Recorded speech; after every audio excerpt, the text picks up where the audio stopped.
नमस्ते, आप देख रहे हैं न्यूज़ 18। मैं हूं हर्षित जोशी और मेरे साथ राजस्थान जयपुर से मौजूद हैं मेरे वरिष्ठ सहयोगी भवानी सिंह। ये जो हमारी चर्चा होती है, जो लगातार राजस्थान के बारे में, आप इस शो में देखते हैं किस तरह से हम राजस्थान के अंदर से हम वो चीज़ें सामने लाते हैं जो राजस्थान के अंदर जो घटित घटनाएँ होती है, जो उसके पीछे का जो बैकग्राउंड होता है, वो भवानी जी हर शो के माध्यम से आपको बताते हैं। इस बार बहुत ही चौंकाने वाली जो कह सकते हैं कि खबर आई है अजमेर से, जहां पर अजमेर सेंट्रल जेल का जेलर सद्दाम अपराधियों की वीडियो कॉल कराता है। और सबसे दिलचस्प बात यह है कि जो 1992 का अजमेर ब्लैकमेल कांड हुआ था, उसका मुख्य आरोपी, जिसके ऊपर 100 महिलाओं के साथ दुष्कर्म का आरोप लगा है, उसके साथ वीडियो कॉल कराने की जो घटना है, ये भवानी जी इसको कैसे देखते हैं आप? राजस्थान में इस तरह का, अजमेर सेंट्रल जेल में, जिसे सबसे सुरक्षित जेलों में से एक बोला जाता है, वहाँ पर इस तरह की घटना? देखिए हर्षित, पहले तो अपने आप में जैसे ही अजमेर ब्लैकमेल कांड का नाम आता है, आप अंदाज़ा लगाइए कि देश भर की महिलाओं के अंदर किस तरीके का गुस्सा होता है, लड़कियों के अंदर। जो ये पहला ऐसा देश के अंदर ब्लैकमेल कांड जो उजागर हुआ था, जिसमें पहली जो संख्या थी वो 250 लड़कियों की बताई जाती है। फिर उसके बाद में वो संख्या 100 पे आई, हालांकि कोर्ट तक काफ़ी पहुंची। लेकिन इससे पहले बात इस पे करते हैं। देखिए कि ये जो अजमेर जेल के अंदर अब ये घटना, आप वीडियो कॉल से, ये जो जेलर है, ये जेलर क्या करता है कि 3 इसके पास में जो बंदी है, एक तारिक, तौसीफ और फ़कर।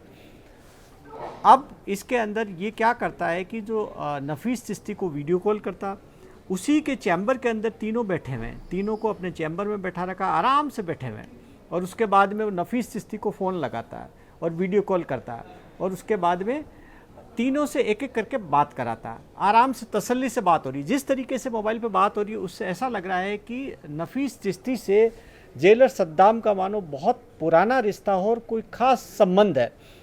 वो पहले फ़ोन देता है तारिक को, तारिक से बात कराता, तारिक के बाद में फिर फ़ोन देता है वो तौसीफ को।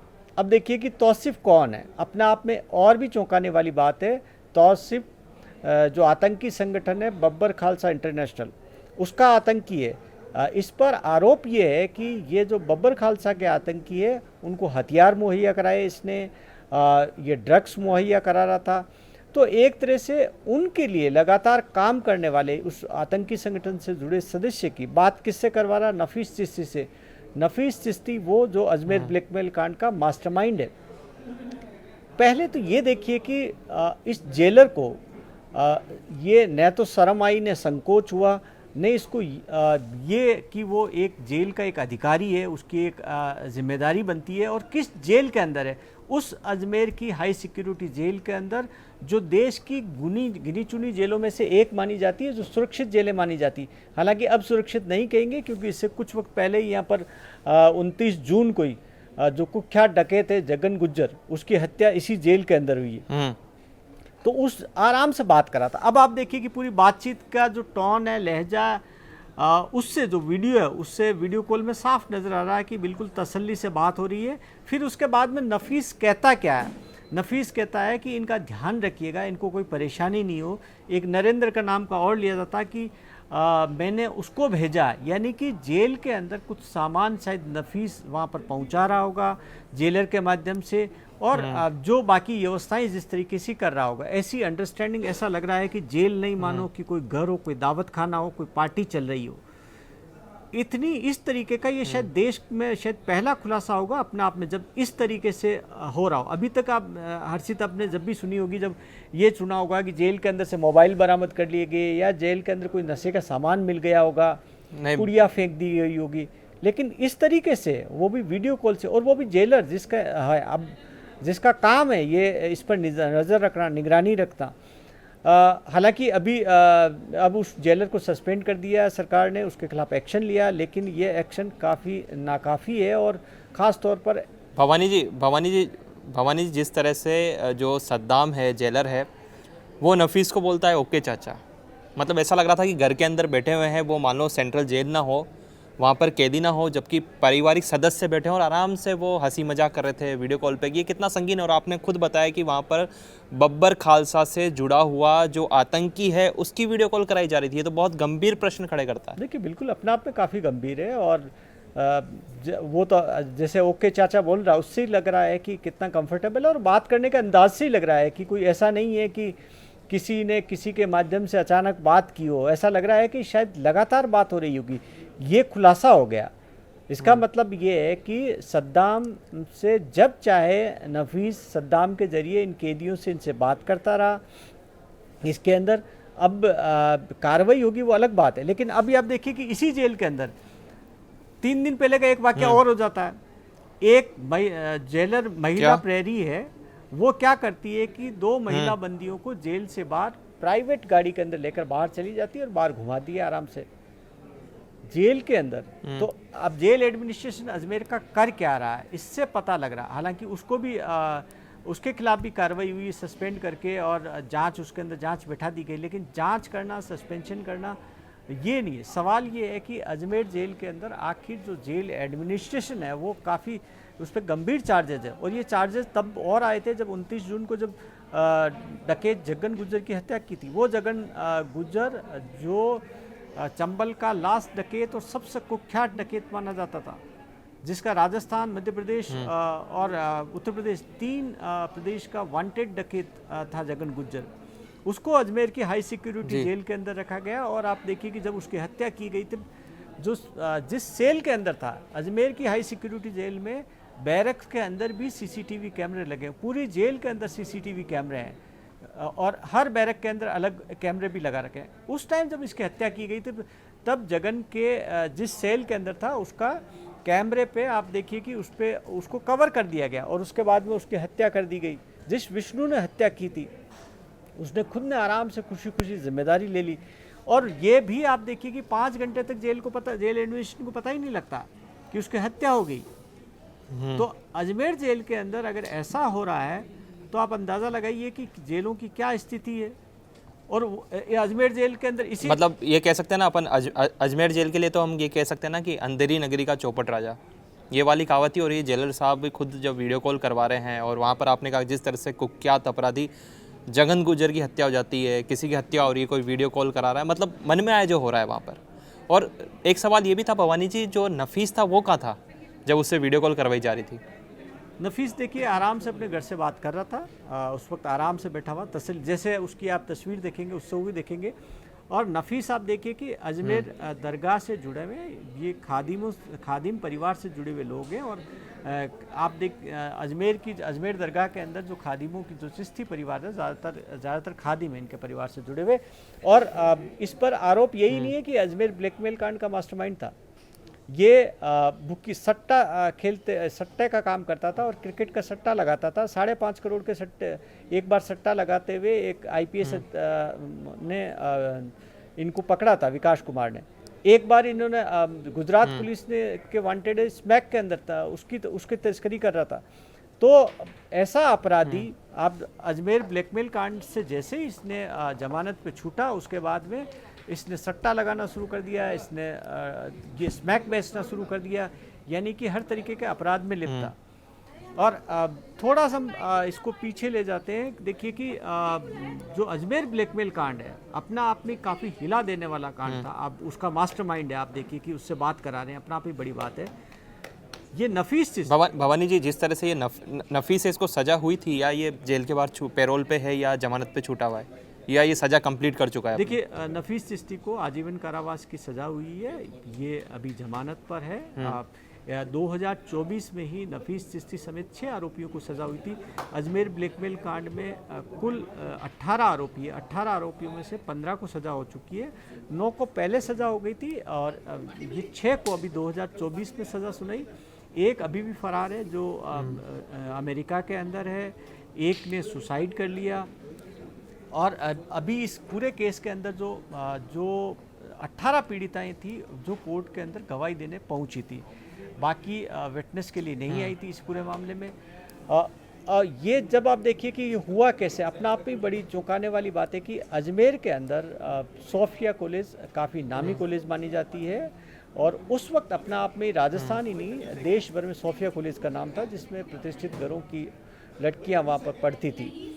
उस दौरान ये नफीस ये चिश्ती और इसका भाई एक है फारूक चिश्ती, वो फारूक यूथ कांग्रेस का अध्यक्ष था और ये उपाध्यक्ष दोनों, और उस टाइम रघु शर्मा है वो यूथ कांग्रेस के राजस्थान के अध्यक्ष थे।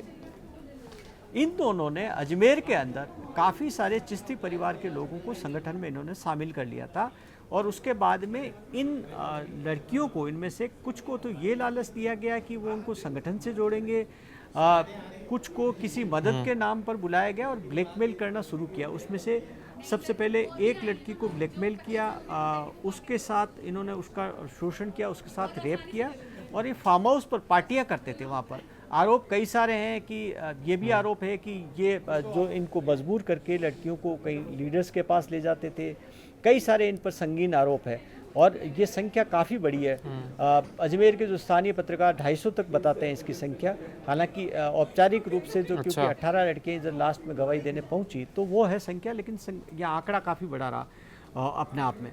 और ये जो अजमेर की गवर्नमेंट कॉलेज है, अजमेर की काफ़ी फेमस कॉलेज है, गवर्नमेंट कॉलेज के अंदर ये लोग जो चिश्ती परिवार के लोग थे, ये लोग वहाँ जाते थे, खादिम जाते थे, वहाँ पर इन्होंने अड्डा बना रखा था कि किस तरीके से टारगेट किया जाए लड़कियों को, और एक एक करके इन्होंने इस तरीके से लड़कियों को टारगेट किया, जाल में फंसाया, फिर उनको फार्म हाउस ले जाते।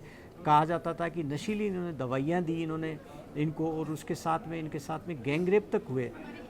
और एक लड़की ने हिम्मत करके, आप इस पूरे इसका खुलासा अगर नहीं होता, अगर एक लड़की हिम्मत नहीं करती, वो सोफिया कॉलेज के पास में ही रहती थी, और एक दूध वाले को उसने बताई थी, अपनी पीड़ा बताई थी। तो दूध वाले ने एक वहाँ पर एक पुलिस कांस्टेबल है जो वहाँ CST के अंदर स्पेशल सेल में काम करता, उसके पास लेकर गया, उसको उसने बताया कि इस तरीके से हो रहा है।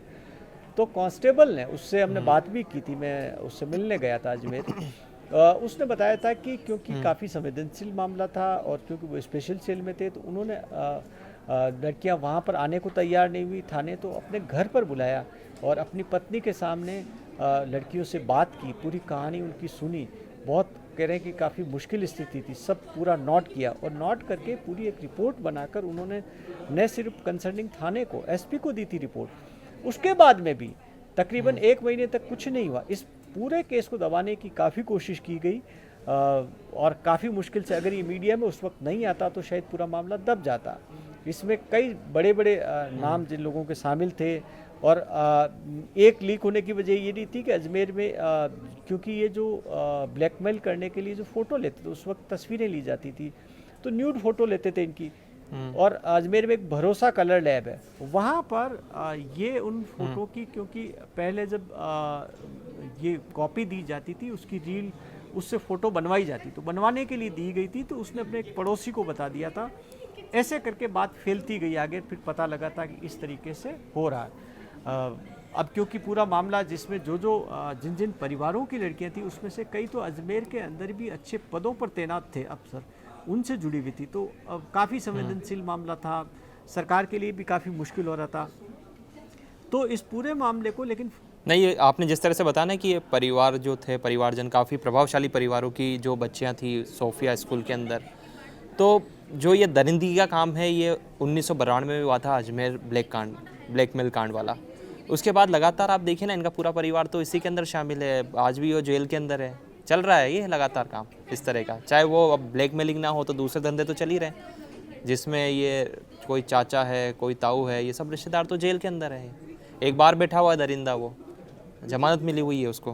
देखिए, यही अपनी बड़ी बात है कि इसको जो ज़मानत मिली हुई है, इसके अलावा कई ज़मानत पर छूट गई। इस पूरे केस की जो ट्रायल है वो अपने आप में काफ़ी सवालों के घेरे के अंदर है, क्योंकि जब से ट्रायल शुरू हुई, आप देखिए कि इसकी ट्रायल शुरू होती है 1992 में खुलासा, ये 90 के अंदर ही ये होता है, लेकिन 1992 में खुलासा होता नहीं, यानी कि 2 साल तक तो उनका शोषण होता है। 92 में खुलासा था। उसके बाद में जब ये ट्रायल, इसका केस चलता है 2003 के अंदर पहली बार कोर्ट के अंदर इनको सज़ा सुनाई जाती है। तो अब इसके अंदर हुआ ये कि ज़्यादातर लोग फरार हो गए थे।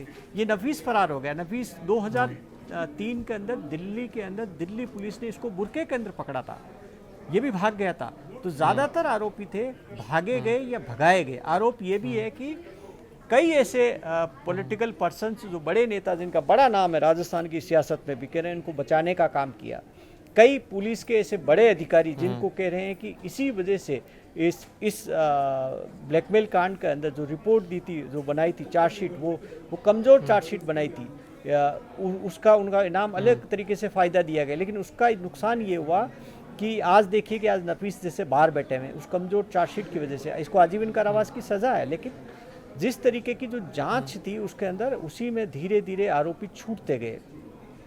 तो पहले भवानी जी, आपसे एक आखिरी सवाल है कि इसके अंदर अब क्या चल रहा है, अब क्या कार्रवाई हो रही है? राजस्थान का जो प्रशासन है, जो एडमिनिस्ट्रेशन है, वो क्या कार्रवाई कर रहा है? ये वीडियो सामने का, और सबसे दिलचस्प बात ये है कि जो जेल के अधीक्षक है वो कह रहे हैं कि मुझे तो मीडिया से पता चला, इस तरह की वीडियो कॉल भी होती थी। इसी के अंदर मैं एक सवाल और ऐड करना चाहता हूँ कि ये वीडियो कहाँ से लीक हुआ, किसने लीक किया? क्योंकि जब वो वीडियो कॉल जब जेलर सद्दाम करा रहा होगा तो सब बिल्कुल सुरक्षित करवा रहा होगा, ये कहाँ से आउट हुआ? ये 2-3 सवाल आप आखिर में बताइए एक बार। देखिए, अब इससे तो आप अंदाज़ा लगा सकते हैं कि वीडियो लीक होना इतना आसान नहीं था, क्योंकि नफीस ने बात की थी, वीडियो कॉल सद्दाम के फ़ोन से हो रहा था। तो रिकॉर्डिंग जो जहाँ से हुई है, जहाँ से बाहर आई है, वो नफीस के इधर से ही बाहर आई थी। किसी ने रिकॉर्ड किया था फ़ोन में और उसके बाद में वो रिकॉर्डिंग बाहर आ गई अभी। लेकिन अभी इसको स्वीकार कोई नहीं करेगा। अब इस पूरे मामले की जांच शुरू कर दी गई है और इनको क्योंकि सद्दाम के खिलाफ तो कार्रवाई हो ही रही है, इसके अलावा इसमें जेल एडमिनिस्ट्रेशन के खिलाफ और बड़ी कार्रवाई की ज़रूरत है। और अब शायद राजस्थान सरकार के लिए अब अगर सजग नहीं हो, सोचे नहीं जेलों को लेकर कि जेलों के इंतज़ाम कितने ख़राब हो रखे हैं, कि अगर आप हर्षित सोचिए कि उस जेल के अंदर, अजमेर की हाई सिक्योरिटी जेल के अंदर, अगर मान लीजिए कि कोई जेल का अधिकारी है, जेलर है, वो अगर बात करा रहा है वीडियो कॉल, तो राजस्थान की बाकी जेलें उसमें तो आप अंदाज़ा लगाइए कि आराम से आना जाना सब कुछ हो रहा होगा, क्योंकि वहाँ तो इतनी सुरक्षा भी नहीं, जितने सीसीटीवी कैमरे हैं, जितनी निगरानी है, जितने लेवल का सुरक्षा घेरा है, वो सब चीज़ें वहाँ पर नहीं है। क्योंकि यहाँ पर तो लॉरेंस भी इसी जेल के अंदर 2020 में बंद रहा था, साबरमती जेल में शिफ्ट किया, उससे पहले लॉरेंस इसी जेल के अंदर बंद था। ऐसे ही कई खूंखार आतंकी बंद रहे थे। तो इस जेल की सुरक्षा का उदाहरण दिया जाता था कि अजमेर की high security jail safe jail है। अब कैसी सेफ जेल है, ये खुलासा हो गया सामने। तो अब और पुलिस अधीक्षक ये बोल रहे हैं कि हमें पता नहीं, हमें तो मीडिया से पता चला कि हमारी जेल के अंदर क्या हो रहा है। देखिए इस विडंबना को, देखिए आप। अब देखिए कि ये बात छुपाने वाली बात है कि हमें पता नहीं था और हमें मीडिया से पता चला। ऐसा हो नहीं सकता कि जिस जेल का एक जेल प्रहरी महिला जेल प्रहरी 2 महिला बंदियों को बाहर घुमाने ले जाए कार के अंदर, और एक जेलर जो फ़ोन से अपने मोबाइल से वीडियो कॉल कराए, और जेल सुप्रिटेंडेंट करें मुझे कुछ पता नहीं। अगर उनको कुछ नहीं पता तो उनको तत्काल इस्तीफा देना चाहिए, या सबसे पहले कार्रवाई जेल सुप्रिटेंडेंट के खिलाफ करनी चाहिए, उनको सस्पेंड किया जाना चाहिए कि आप कर क्या रहे हो, अगर आपको यही जानकारी नहीं है। और उस जेल के अंदर जिसमें पल पल की चप्पे चप्पे पे, अजमेर जेल के बारे में कहा जा रहा है कि ऐसा कोई कोना नहीं होगा जो कैमरे की जद में नहीं होगा, तो फिर उनके कैमरे की जद में जेलर बात कराते हुए क्यों नजर नहीं आया? कैसे उसको ऑफिस में इतनी इजाज़त मिली हुई थी? वो जेल सुप्रिटेंडेंट कह रहे थे कि देखिए कि बंदियों को तो मोबाइल नहीं है, ये तो जेल के जो अधिकारी है, क्योंकि ये जेलर हैं इसलिए इनके पास में था। अगर अफसर अगर इस तरीके से काम करेंगे तो जेलों के अंदर फिर उसके बाद में तो अब जेल जाना, लोग गुनाह करने के बाद में एक तरह से ये मानेंगे कि स्वर्ग है। जेल क्यों, सज़ा क्यों सुनाई जाती, क्यों जेल भेजा जाता है? क्योंकि वहाँ पर कहते हैं नरक की सजा भुगते। तो अगर ये नरक है तो फिर तो बाहर अपराध कैसे रुकेगा? क्योंकि अपराध तभी रुकेगा जब जेल के अंदर नियम सख्त होंगे, जब उनके वहाँ पर कोई फैसिलिटी नहीं दी जाएगी, और जब वो वहाँ परेशान होंगे तो बाहर आएंगे तो अपराध नहीं करेंगे। अब तो जेल से बैठे बैठे अपराध, अगर अब इससे ये भी अंदाज़ा लगाइए केवल बात कराने का मसला नहीं है।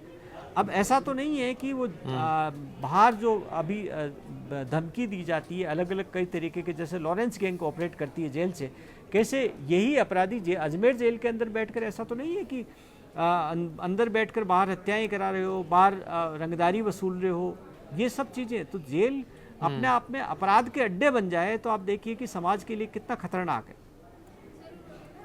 जी, वो भवानी जी कहते हैं ना कि कातिल को जमानत मिली मानो कत्ल की फिर इजाज़त मिली। जिस तरह से आपने देखा होगा कि जो चिश्ती है वो बाहर बैठा हुआ है, वीडियो कॉल कर रहा है, ये हमारे समाज की कह सकते हैं दुर्भाग्य है कि इस तरह के अपराधी बाहर बैठे हुए हैं, और उसके जो रिश्तेदार है जो जेल के अंदर है, और जो जेलर है जिसके ऊपर जिम्मेदारी है, इसको सिस्टम की विडंबना कह सकते हैं कि वो वीडियो कॉल करवाता है। उसके बाद जो वीडियो कॉल है उसके बाद जेल अधीक्षक को बाद में पता चलता है कि हमारी जेल में तो ये कार्यक्रम चल रहा है। जिस तरह से आपने पहले ही बताया कि जगन गुज्जर की हत्या हुई, महिला कैदियों को घुमाने ले गए, अब ये वीडियो कॉल।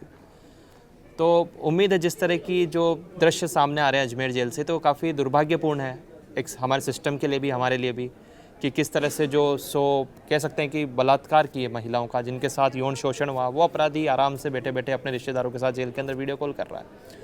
उम्मीद है कि सरकार इस पर ज़रूर चिंतन करेगी, सिस्टम इस पर ज़रूर कड़ा कह सकते हैं कि हंटर चलाएगा, ताकि इस तरह की घटनाएं फिर से ना हो। भवानी जी, हमसे बात करने के लिए आपका बहुत बहुत धन्यवाद।